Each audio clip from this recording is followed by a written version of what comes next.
Hi friends, Grace here. Welcome to another video where I will be answering Pastor Ivor Myers' question on the lunar Sabbath.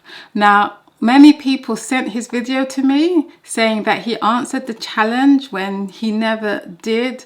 What he did do was ask for biblical proof, one scriptural text that shows him that the Sabbath is lunar based, that it's based on the cycles of the moon. So I hope to do that in this video today. Alongside that, I want to clarify the misconception that many people have with those who keep the lunar Sabbath, stating that we have more than 6 working days, and that's not the case at all. That's a misunderstanding or an outright lie from the opponents of this truth to prevent people from studying this particular topic further. So I do also hope to address that in this video.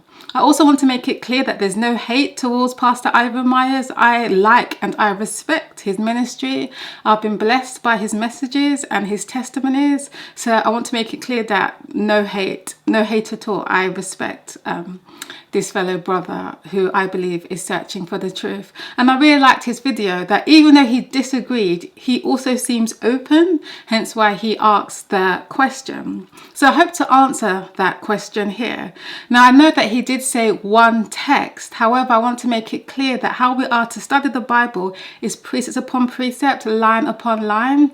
I think it's dangerous when we base our study, our understandings on just one biblical text, because we are to dig deep, as hidden treasures to understand certain principles in the Bible. For example, when you look at the concept of hell, many Christians today believe hell is everlasting, that a loving God will actually leave his creatures to burn in hell for eternity. But that's a lie. When you bring all the scriptures together, you find that hell is not everlasting. It's just everlasting destruction.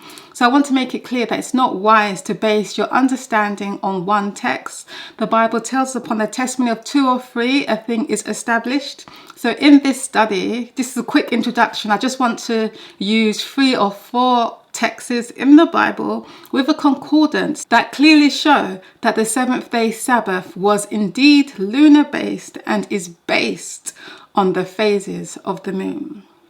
Now, I'd like to begin this presentation with Exodus chapter 20, verse 8 to 11, where it speaks of the Sabbath commandment. In Exodus chapter 20, verse 8 to 11, we are told, "Remember the Sabbath day, to keep it holy. 6 days shalt thou labour and do all thy work, but the 7th day is the Sabbath of the Lord thy God." So here the Lord is clearly telling us that the Sabbath must come after 6 working days. Very important to understand that. So after 6 working days, you have the Sabbath. And you'll find that this is also the case for the lunar cycle. It continues, "In it thou shalt not do any work, thou, nor thy son, nor thy daughter, thy manservant, nor thy maidservant, nor thy cattle, nor thy stranger that is within thy gates." Why? "For in 6 days the Lord made heaven and earth, the sea, and all that is, and rested the 7th day. Wherefore the Lord blessed the Sabbath day and hallowed it." So we are to also keep the 7th-day Sabbath as a reminder of his creation. Speaking more about the 7th-day Sabbath, we shall turn to Leviticus chapter 23, verse 1 to 3.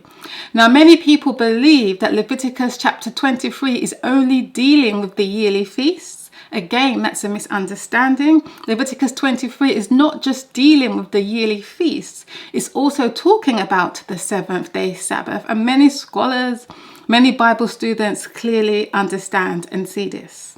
If we turn to Leviticus chapter 23, verse 1 to 3, we are told, "And the Lord spake unto Moses, saying, Speak unto the children of Israel, and say unto them, concerning the feasts." Now that word feasts is moed.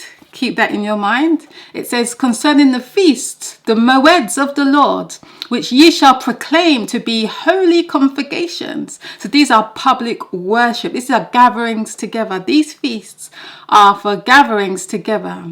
He then says, "Even these are my moeds. Even these are my feasts." Now, what's the first feast? Listen carefully. 6 days shall work be done, But the seventh day is the Sabbath of rest and holy convocation. Ye shall do no work therein. It is the Sabbath of the Lord in all your dwellings. Now, this particular verse in verse 3 is not talking about any yearly Sabbath. It's talking about the Sabbath of the Lord, the seventh day Sabbath of the Lord that comes after 6 working days, as we also saw in Exodus chapter 20. And the Lord clearly tells us that this Sabbath is an holy convocation. And these holy convocations, we are told, are the feasts, the moeds of the Lord. Now, if we look at that Hebrew word moeds, it's very interesting. It can be translated as feast, as we just saw, seasons, appointed time, assembly, solemnity, and so on. And you'll find the same word, moed, used in Psalms 104 verse 19, where the Lord tells us, He appointed the moon for seasons. That word seasons is the same Hebrew word, moed. The sun knoweth his going down. So we see clearly the Lord specifically tells us what's to govern the feast. Alongside the Sabbath, the weekly Sabbath is the moon, the moeds of the Lord. Again, in Genesis chapter 1 verse 14, we are told, And God said, Let there be lights in the firmament of heaven, to divide the day from the night, and let them be for signs. So they're supposed to be for signs as well. This is an observation. You'll see that in the moment as we go into the presentation. And for seasons. That word seasons, same word we saw in Leviticus chapter 23 and in Psalms. Moed, the appointed times. And for days and years. So God's calendar is in the sky. What governs our worship style is not a piece of paper handed down to us from the Antichrist that tells us that now this is the seventh day. No, it's the signs in the sky. More specifically, the moon, the moeds. So to clearly see what we have seen so far, to summarize, Exodus chapter 20 verse 8 to 11, we are told the Sabbath must come after 6 working days. It then tells Leviticus chapter 23 verse 1 to 3, the Sabbath is classified as one of the moedims of the Lord's that comes after 6 working days. Leviticus 23 describes the Sabbath as a holy convocation. It's just a place of worship. It's also described as a rehearsal, which I find quite interesting. That's the Sabbath, the seventh day Sabbath that comes after the 6 working days. And in Psalms 104 verse 19, alongside Genesis, we are told that it's the moon. That was the sign that was to mark and govern these appointed times. Pretty clear. So I hope that answers your question, Pastor Ivor Myers, regarding the Sabbath being based on the signs in the sky. And I'm going to develop this more further so it becomes very clear. But before I do that, I want to show that historians, Jewish historians, even Roman Catholics confirm that the Sabbath was originally dependent on the lunar cycle, but because of persecution through Constantine's son, they fixed the Sabbath. First historical record I want to show comes from Universal Jewish Encyclopedia, Holidays, on page 410. All of this information is on the internet. I'm also going to post a link where it goes through all the records, documentations which show how the Sabbath was changed to be fixed on Saturday. But that's not the original Sabbath that God gave to ancient Israel in the Bible. Anyway, it writes here, the new moon is still, and the Sabbath originally was dependent upon the lunar cycle. Originally, the new moon was celebrated in the same way as the Sabbath. Ezekiel 46 verse 1 to 3. I'll talk about that later as well. Gradually, it became less important, while the Sabbath became more and more a day of religion and humanity. So we see clearly they are telling you the Sabbath was originally dependent on the lunar cycle. Another Jewish scholar tells us, the new moon and the new year by the arrival of spring was declared by the Sanhedrin. It was in the time of Hillel II, 4th century AD, that the Romans prohibited this practice. Hillel II was therefore forced to institute his fixed calendar.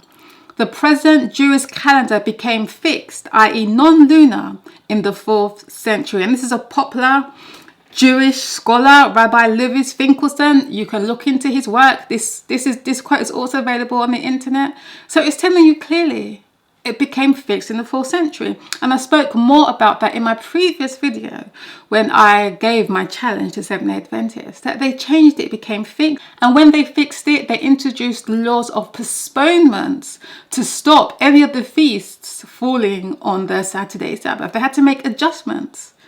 So we can't look to this system for truth. Many say, oh, the Jews will never give up the Sabbath, the true Sabbath of the Lord. Well, there you see it in their writings. They're telling you clearly they fixed it because of persecution. Another documentation that comes from the Jewish Encyclopedia Festival. This is very interesting. It states, the Sabbath as marking the end of the week reveals its lunar origin. Interesting. Now, how does it do this? It continues. The phases of the moon, because you'll find each phase of the moon dictates to us when the Sabbath is to take place. And it takes place roughly every 7 days. It changes phases, and each phase is announcing the Sabbath. You'll see this again as we continue through the presentation.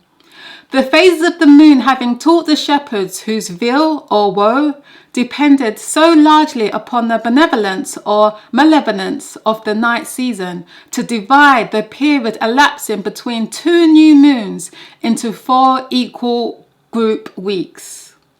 The last day of each, in imitation of the moon coming to rest, as it were, becoming the day of rest.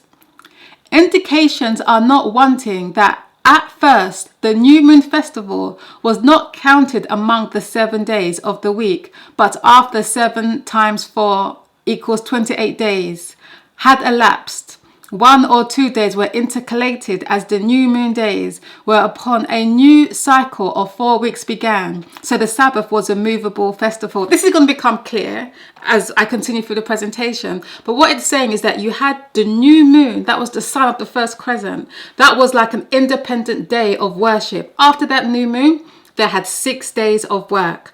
After the 6 days of work, they had the Sabbath. And the sign for the Sabbath was the first crescent of the moon. That was the first crescent of the weekly cycle of the moon coming to its rest.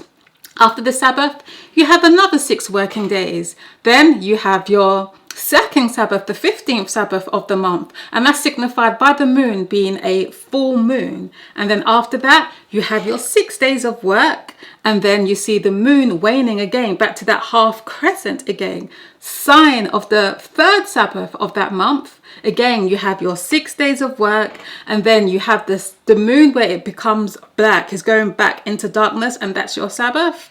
And then after that, you have your new moon, and then the cycle repeats again. Now, there are times, because the moon circumnavigates 29.1 days, there are times where you do have an additional day, but that day is just a working day, just another working day. The cycle is not continuous, and then it restarts again on the new moon. So the main argument between us and Seventh-day Adventists is that they say the cycle has to be continuous. Well, I want to show to you that it's not. The new moon restarts the cycle, as they clearly tell you in their records. So the new moon restarts the cycle. You might have that odd day, but then you will not work an extra day, because the new moon, you'll find, is also a worship day. It's a day of rest. So please bear with me. I know it's so confusing if you're new to this, but as I continue and you study the messages, you will see it makes perfect sense why God does it that way, why the cycle has to restart with the new moon. Another witness you'll find is of Philo, the writings of Philo. Now, he was a prominent Jew. He also lived in the times of Christ. He lived 20 BC to 50 BC, and he was well respected by the Jews. In 40 CE, he represented the Alexandrian Jews in delegation to the Roman Emperor Caligula, following the strife between the Alexandrian Jewish and Greek communities. So he's a well-respected historian. You can find his writings. And he also talks about the Sabbath and the moon being linked together with creation. And bear in mind, he lived during the times of Christ. He doesn't talk about no continuous weekly cycle. He talks about it being governed by the moon. Now note what he says. Again, the periodical changes of the moon take place according to the number 7. That star having the greatest sympathy with the things on earth, and the changes which the moon works in the air. It's perfect chiefly in accordance with its own configurations on each 7th day. At all events, all mortal things, as I have said before, drawing their more divine nature from the heaven, are moving in a manner which tends to their preservation in accordance with the number 7. According to the 7th day, Elohim calls to rest from all his works which he had made. So know what he's doing. He's identifying again the phases of the moon, the 7 cycles it represents, corresponding to God's work in creation, where the moon sort of becomes new. And then after it's done its 4 weeks, it goes into black, like darkness. Remember, there was darkness before this world was continued. God says, let there be light. That's the first day. And then you have the moon, the single crescent, which is representing that. And then it's doing its journey till it meets its halfway mark, and then it continues, and so on and so on. So it's a reminder of creation. That's the sign, the symbol in the sky.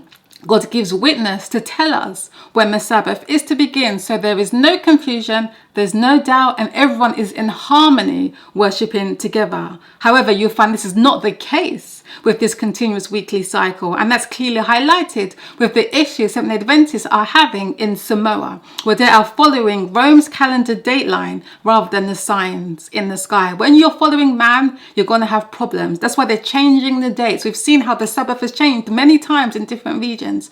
I went through that in my previous presentation, so you can't trust that model. We have to go back to creation and learn the signs of heaven. Again, he says, there is one principle of reason by which the moon waxes and wanes in equal intervals, both as it increases and diminishes in illumination. The 7 lambs, because it receives the perfect shape in periods of 7 days. The half moon in the first 7-day period after its conjunction with the sun, that's the first Sabbath. After the 7 days, its conjunction with the sun, full moon in the second, and then it makes its return again. The first to the half moon, then it ceases as its conjunction with the sun. So we see clearly the moon symbolizes this day of rest. This is the sign that God has given us in the heaven. Another popular Catholic scholar, his name is Patrick Madrid, he's an American radio host. I've played this clip before, but I'm going to play it again in case any of you missed it, and I find it very interesting. He's a Catholic author, completely dedicated to the Catholic Church, and during one of his radio sessions, somebody asked him the question about them not keeping the true Sabbath because they worship on Sunday, and he goes on to explain that the Seventh-day Adventists are not also keeping the true Sabbath because the Jewish calendar was lunar based. Now note what he says here. Well, what we have to remember is, first of all, what Jesus said. He said, don't forget that man was not made for the Sabbath was made for man. And the Lord himself, we're told, is the Lord of the Sabbath, so he had the authority in areas as far as how we would observe that commandment. What your brother-in-law may not understand is that the Catholic Church did not change that commandment. The Catholic Church observes the commandment to keep holy the Sabbath, but it does so on the Lord's Day. And the earliest Christians transferred their observance of that commandment from Saturday to Sunday, first of all because there was a distinct break between the Old Testament requirements, the rituals and Mosaic covenant demands dealing with the Sabbath worship and animal sacrifices and that sort of thing. And they wanted to show that Christianity was distinct from Judaism. It came from Judaism, but it was distinct from it. Celebrating the Lord's celebrating the Lord's resurrection and death on the day that he rose from the dead seemed to be the most appropriate. The other thing that we should remember, too, is that our calendar that we follow, including Seventh-day Adventists, is not only a calendar that was devised by the Catholic Church, but also it is a calendar that's based upon the solar year, not the lunar year. And the Jewish calendar that was observed in the time of Christ it follows a lunar calendar, which is several days short of the solar calendar. So the great irony is that even the Seventh-day Adventists themselves are not worshiping on exactly the same Sabbath day as the Jews at the time of Christ, because it's several days off now, having switched to following the lunar calendar. So the great irony is that even the Seventh-day Adventists themselves are not worshiping on exactly the same Sabbath day as the Jews at the time of Christ, because it's several days off now, having switched to following the lunar calendar. So I think it's pretty clear. The Bible clearly confirms that the Sabbath is lunar-based. Historical records, those who study theology, who really study the Bible and go into the concordance and study history, will tell you clearly that the Jews in the times of Christ were not basing their Sabbath on the continuous weekly cycle. That's why when you try to go back to the crucifixion and try to align the dates with a Friday crucifixion, you don't get that date. It's off. They know this. But somehow Seventh-day Adventists are having such a hard time grasping this truth, which I think it's so clear. It's so clear. The Sabbath was never a continuous cycle. It's not possible. Even those who are today crying continuous weekly cycle in the Seventh-day Adventist Church, you're not even keeping a continuous weekly cycle. Most of you are not even doing it correctly as well. Even Ellen White didn't even keep a continuous weekly cycle. I'll show this as well in this presentation. So we need to stop trying to hold on to these traditions and just accept the Bible as it reads. I believe this world is coming to an end. We see where everything is going. And I believe God is bringing this light to us now. So we are aware of what's going on, and we can truly stand when the mark of the beast is enforced. Because according to your prophet, the Seventh Adventist prophet Ellen White, she tells you that you are going to have to stand before courts and judges and these scholars and give an answer for your faith regarding Saturday Sabbath. And none of you are going to be able to do this. I'm going to tell you this for a fact. You will be destroyed in the courts when you try to argue the fact that their pagan Saturday, Saturn's day, is the Sabbath. They're going to laugh at you. A day which was once the first day of the week, that's changing throughout the centuries and years. Come on, guys, man, let's be real here. Don't hate me. I am not your enemy here. I'm trying to help you here. Saturday Sabbath, this weekly continuous cycle, cannot be proven from the Bible, and you need to recognize that. Now, the next question I want to answer, which is a misunderstanding, is that many say that you must work more than 6 days on the lunar solar calendar, and that's not true. If I just go back to the quote quickly that I read earlier in the Jewish Encyclopedia, it tells us, originally the new moon was celebrated in the same day as the Sabbath, Ezekiel 46 verse 1 to 3. So that's telling us that the new moon was a day of worship. You did not work on the new moon. It restarted the cycle. And the Bible tells us this. Now in the Bible, there are 3 types of days. You have your Sabbath day, a day of worship. You have your 6 days of work, your work days, and then you have the new moon. And the Sabbath and the new moon were days of rest. The Sabbath restarted the weekly cycle within the new moon phase, and the new moon restarted the monthly cycle. It started to count again. If we turn to Ezekiel chapter 46, reading verse 1 and 3, we are told, "Thus saith the Lord, the gate of the inner court that looks towards the east shall be shut the 6 working days, but on the Sabbath it shall be opened, and in the day of the new moon it shall be opened." Verse 3, "Likewise the people of the land shall worship at the door of this gate before the Lord in the Sabbaths and in the new moon." So the Sabbath and the new moon were worship days. They were days of rest. Now the new moon, as I understand, was not as strict as the Sabbath, in a sense they could do more work pertaining to the temple, like the Lord's work. But in terms of secular work, they abstained from that. It was a day of rest. Again, we see this in Isaiah chapter 66, verse 23. This is telling us that the new moon is still valid.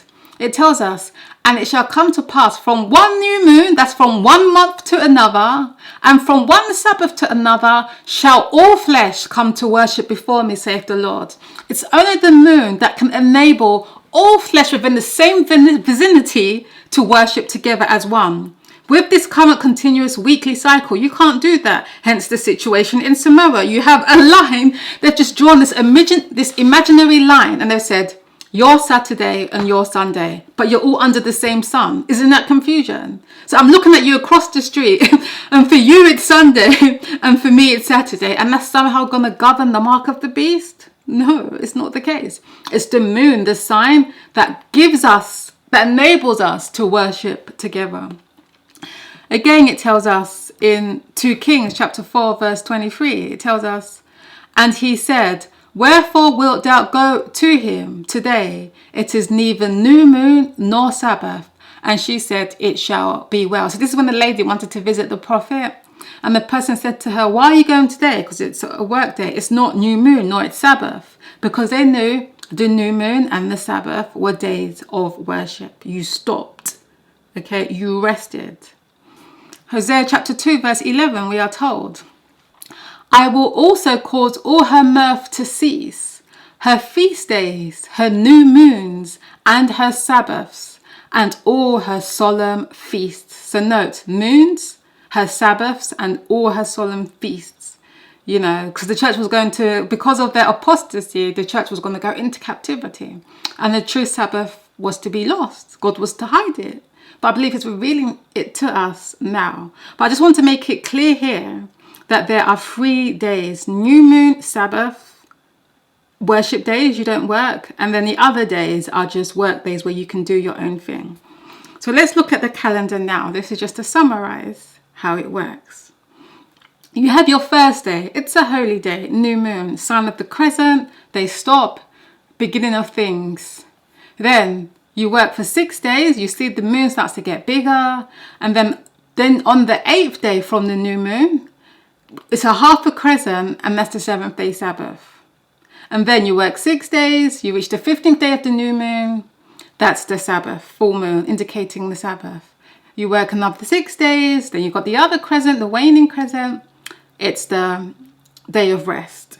And then you work another 6 days. And then you have the Sabbath where it's black again.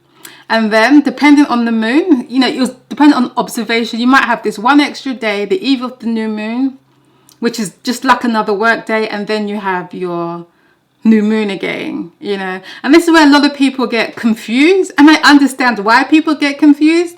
And they say, oh, but, you know, you have this extra day. You know, why do you have this extra day? It should always be it should always be 6 days and then the Sabbath. But that cannot be possible because of the movement of the heavenly bodies. The sun and the moon are constantly moving. It's the reason why we have different time zones. If I was to travel in one direction around God's circular plane, and someone was to travel in the other directions, and we were to meet again, and we were trying to keep this continuous weekly cycle, if we met again, we will be 1 day out. We would be lost. We will be like confused. We will keep the Sabbath on different days. And I spoke about that in more detail in the other presentation that I shared with my challenge, the Seventh-day Adventist. There has to be a break or a restart somewhere. Now, for you who are following the Gregorian calendar, those who are following the Gregorian calendar for your worship styles, your restart, or how they do it very cleverly, is by pushing this imaginary date line in the Pacific Ocean where they say this is Saturday and this is Sunday, you know. And once you cross that day, you either go back in time, or if you go back, you lose a day, you know. So you break this continuous cycle. So due to the movements of the heavenly bodies, due to people traveling around, you would just lose days. And then the Sabbath will be off. That's why God has to restart the count with the new moon to bring everything into harmony.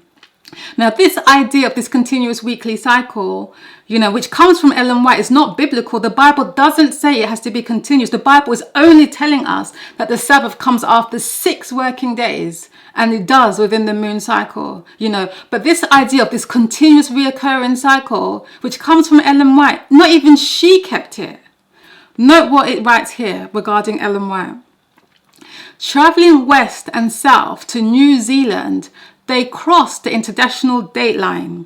For the first time in her life, Ellen White experienced what? A 6-day week. For Tuesday became December the 1st. So isn't she breaking her own laws or her own rules about this continuous weekly cycle? Because when she's traveling, she couldn't even keep it herself. She had to lose a day because it's not possible.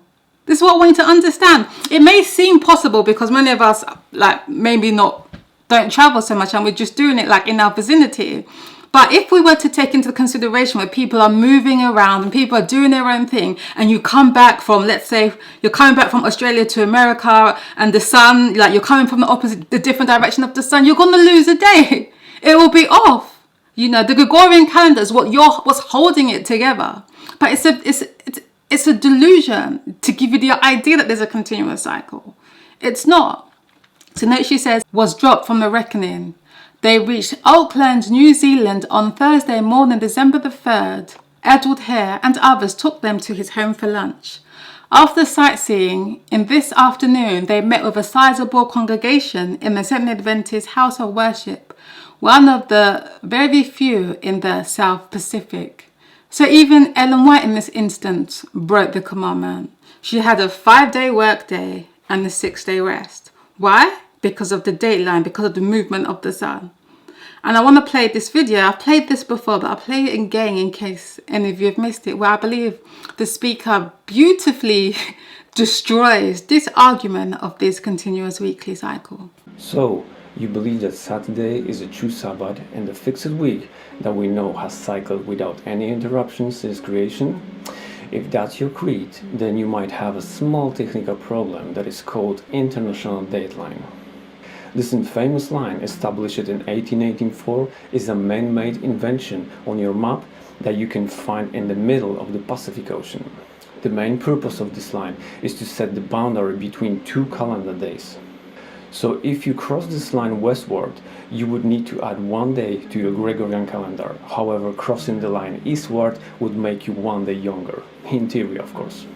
But as you may know, not many things on this crooked world are straight, not even this line. So to make things more complicated, our world leaders fiddled with this line for about 150 years. Now it looks like this. You may have 2 neighboring islands at the same longitude with the same time, but completely different calendar days. Or in other words, one islander having a Sabbath while the other had it yesterday. Imagine this line going through the Israeli camp on a desert. One side would still have the preparation day, while the others already had a Sabbath. Total unbiblical nonsense. But that's how it is when you are using a man-made calendar to observe God's holy days. I'm not some big fan of novels, but this anomaly reminds me of Julius Verne's famous book Around the World in 80 Days, ironically published 11 years before the invention of IDL. In this book, the main character, Mr. Phileas Fogg, travels eastward around the world, departing from London. He had bet with his friends that he could do it in 80 days. However, because he was traveling eastward, he unconsciously gained 1 day. Consequently, he returned after 79 days to the same place where he initially started his journey, believing that he had lost the wager because, according to his calculations, he traveled 80 days. Eventually, Mr. Fogg won the bet after being informed of the local time. If he had traveled westward, it would have also taken him 79 days, but his calculations would suggest that it had taken 78 days to complete his trip around the globe. This is the Gregorian illusion of calculating the time solely on the sun. Stay with me and I will explain it to you in details. If our protagonist decides to travel eastward around the globe his whole life without stopping and asking for a local time, then his calendar would gain a 1 full year. Does that mean that he would be 1 year older? Not really. As you can see, this novel is quite interesting, but I know a book that is even more interesting. It is called the Holy Bible. So let's put this knowledge to the test and see if it's compatible with the Word of God. Take for example Noah, his sons, and the ark that rested on the mountains of Ararat after the flood. As we know from the book of Genesis chapter 9, God commanded 3 sons of Noah to multiply and replenish the earth. So they did as God commanded them and began to travel and discover new lands. Let us assume that at some point of their lives they would travel so far that eventually they would meet on the other side of the globe, where our current international dateline is. Even though the local time would be the same, the calendar days would be different. If they tracked the time like we do today, they would be exactly 24 hours apart. And if they wanted to celebrate Sabbath together, it would not be possible. So who's wrong and who's right? Well, according to the Gregorian calendar, they are both correct. But unfortunately, Sabbath was never based on the man-made Gregorian calendar, as Pope Gregory XIII introduced his calendar in 1582, and before that we had Julian calendar that was even more inaccurate and unbiblical.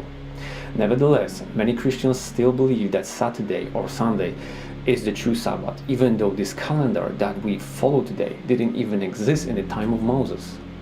So do you believe in this because it's the truth? Or is it truth because you believe in this? Not our faith, but God as the supreme authority validates the truth. Fortunately for us, God is an arbiter of time. And to show you another absurdity of this Gregorian calendar, let's assume that the sons of Noah were so ambitious that they decided to travel furthermore to meet again where the ark is located. Now they would be 48 hours apart, even though they are both at the same place. So in this situation, you may have three people standing next to the ark and arguing about the day of the week. Remember Phileas Fogg? According to their Gregorian calendar and calculations, they would all be correct. How crazy is that? If you think this weird situation is not possible, then watch this. Thanks to the IDL, we can now have 3 different calendar days at the same time across the globe. When it's 6:30 a.m. in New York on Saturday, it's 11:30 p.m. in American Samoa on Friday, whilst it's midnight in Kiribati on Sunday. Looks like time traveling really exists. Things would be even more bizarre if our forefathers decided to travel around the globe through Antarctica. In this extreme example, celebrating Sabbath would be very difficult if they decided to follow solar calendar, as one day or one night in Antarctica may have 6 months. Without modern time measuring instruments, they would lose track of time in a matter of days. As I mentioned at the beginning of this video, our international dateline was modified multiple times. These changes were made because of political and economic reasons. Whoever moved this line to the east or west didn't care completely about your Sabbath. Here I will only elaborate on 2 interesting examples that you can see on my list. First is Alaska, that was sold to USA in 1867, and because of that transaction, date was changed by 12 days, so there was 2 consecutive Fridays. This is because Russia at that time used a Julian calendar, while USA a Gregorian.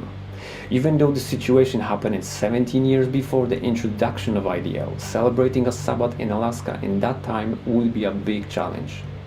As an Alaskan, you would not only lose one Sabbath, but also your current Sabbath would be now on Friday.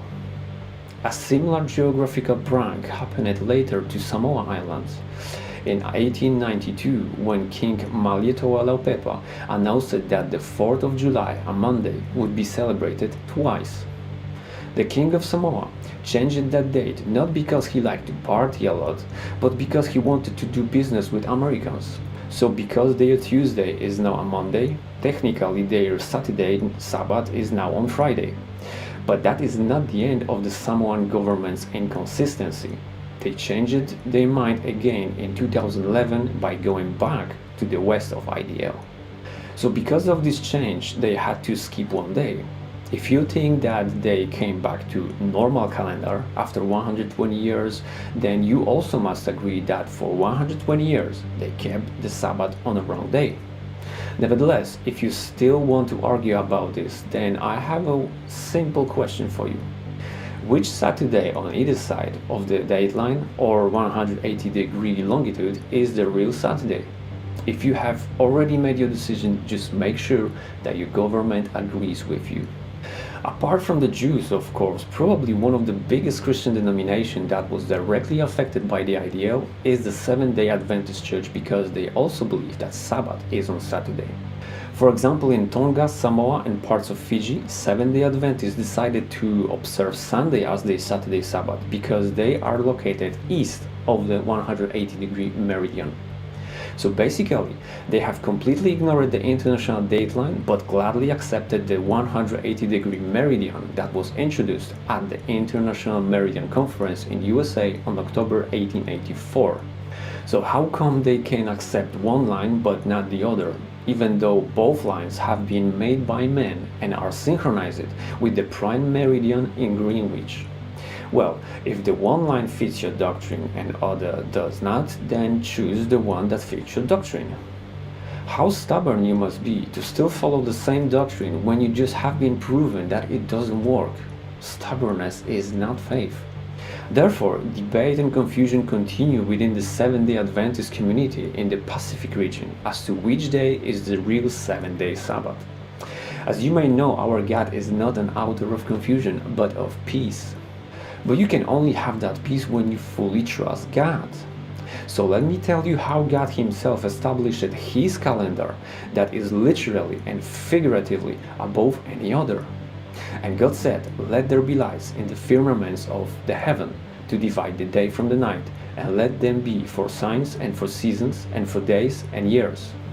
As you can see from this verse alone, we can build an entire lunisolar calendar that can cover 4 main units of time. Our solar system that God created is like a one big clock that doesn't even need a watchmaker to put a single drop of oil into the mechanism. All one needs is the moon to know when the months and weeks begin. And all you have to do is just observe heavenly bodies and their movement. The heavens declare the glory of God, and the firmament showed His handiwork. If you remove the moon from your calculations, you are deconstructing the whole calendar, because He appointed the moon for seasons. The sun knows it, He's going down. The moon regulates time accurately. You cannot get away from the moon or have an excuse of not knowing the true Sabbath day, as you can see the moon from absolutely everywhere in the world. It shall be established forever as the moon, and as a faithful witness in heaven, Selah. If you depend only on the sun to tell you when the Sabbath is, then you are like the kids in the fog. You are going somewhere, but you are not sure about the direction.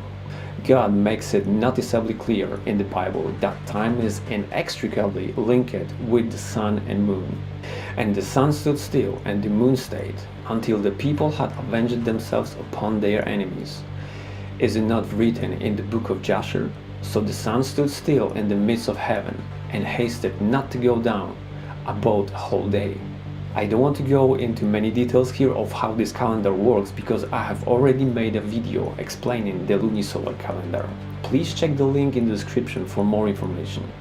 So as you have seen already, the international dateline is the absolute proof against the Saturday Sabbath, and also absolute evidence for the lunar Sabbath. The ideal is a man attempt to solve a man-made problem. Gregorian calendar is just another devil's substitute for the true biblical lunisolar calendar. God established His calendar in heaven, but devil sets his own on earth by drawing some zigzag lines to fool you. Man-made calendar was and can be temperate again, but biblical calendar cannot be temperate, and it doesn't change, just like our God. It is not possible to keep the Sabbath based on the Gregorian calendar and an imaginary dateline that can be changed anytime if they wish so. Ideal and Gregorian calendar tells us that man can determine when a day, week, month or year begins or ends. If this is so, then man can establish which day the Sabbath is, which is completely unbiblical doctrine. Thus said the Lord, "Cursed be the man that trusted in man, and maketh flesh his arm, and whose heart departed from the Lord." We could avoid all this confusion if we could only trust in the Lord. If only people that live in the Pacific region would accept the new moon as the first day of the month, then their Sabbath would be synchronized too, and there would be no need for IDL, as the moon, and not man, will regulate the calendar. The same pattern would exist on the other side of the world. where the whole congregation of Israel would see the same phases of the moon and celebrate the Sabbath at the same time.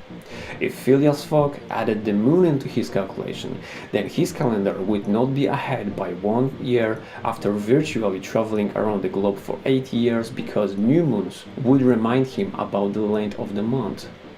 The same goes for the sons of Noah that traveled around the globe and met again at the same place.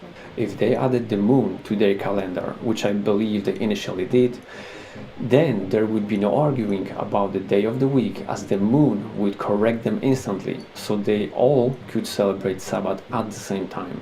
If there were no international dateline and the Western Hemisphere used a lunisolar calendar, then geographical pranks like this would also be avoided. Another thing that could be avoided is the confusion while traveling through Antarctica. It is still possible to see the moon for a minimum of 2 weeks in a month on Antarctica, and when you combine it with star clock and analemma, you can even tell the time of the day and season you're in. If the nations would only use a universal lunisolar calendar, then some continents could avoid this grotesque 12 days difference and 2 consecutive Fridays, because they would all be guided under one heavenly calendar. If only Samoans stuck to the lunisolar calendar from the very beginning, they would not confuse their own people about Sabbath and days of the week. But that's how it is when money is a priority. If those islands would accept heavenly bodies as their calendar and not some artificial line that exists only on the map, then Sabbath could be celebrated by all this region at the same time. So generally, this video can be summarized in one very well-known Bible verse: "Trust in the Lord with all thine heart, and lean not unto thine own understanding, and all thy ways acknowledge him, and he shall direct thy paths." Or you can just go your own path and completely ignore this knowledge and do business as usual. So, I mean, what else can I say? He destroyed it. And I just pray, guys, that you would just like remove your preconceived ideas regarding this subject and just be open, because it's solid on the Bible. You know, this idea of Saturday, it's based on assumptions and traditions. All I hear for Saturday worship is, oh, the Jews still worship on Sabbath. Oh, the Ethiopians, I mean, in their language, it says 7-day Sabbath, so that must be the Sabbath. Oh, some animals seem to rest on Saturday, that must be the Sabbath. It's just these weird, bizarre arguments, but it's not biblical proven. The Bible says faith cometh by hearing, and hearing by the word of God. Your point of doctrine has to be established on the Bible, despite what you see around you, because there's so much deception.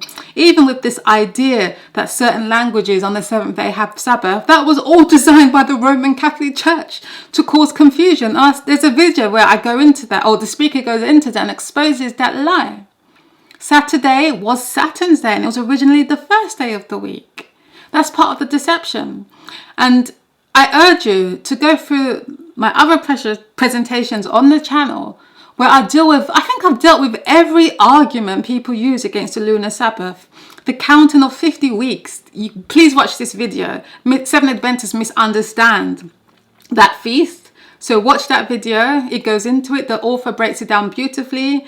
The idea when many people say, oh, the moon was created on the 4th day. I have 2 videos which go into that. I mean, it will blow your mind. Watch these videos. Like, go through the videos on the channel. Every argument you guys are sending me in the comments, I've answered them in my videos, or I've used other presentations from others who have been studying this for years and years, where they've broken it down beautifully, because I don't have the time to just create new videos all the time. If someone's already done a good work, then I'll just share it on my channel, you know. But take your time to study it, read, pray, and ask the Lord to guide you, you know. And if when you do that, you will find this teaching is solid, you know.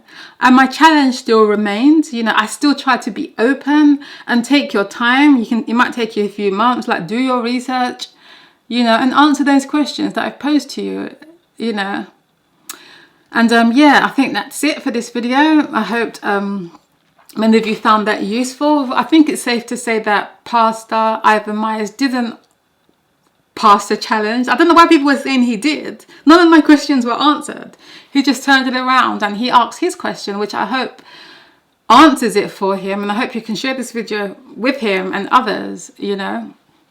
And God willing, let us continue to study, be humble, and yeah, I wish you all a lovely day. Take care and God bless.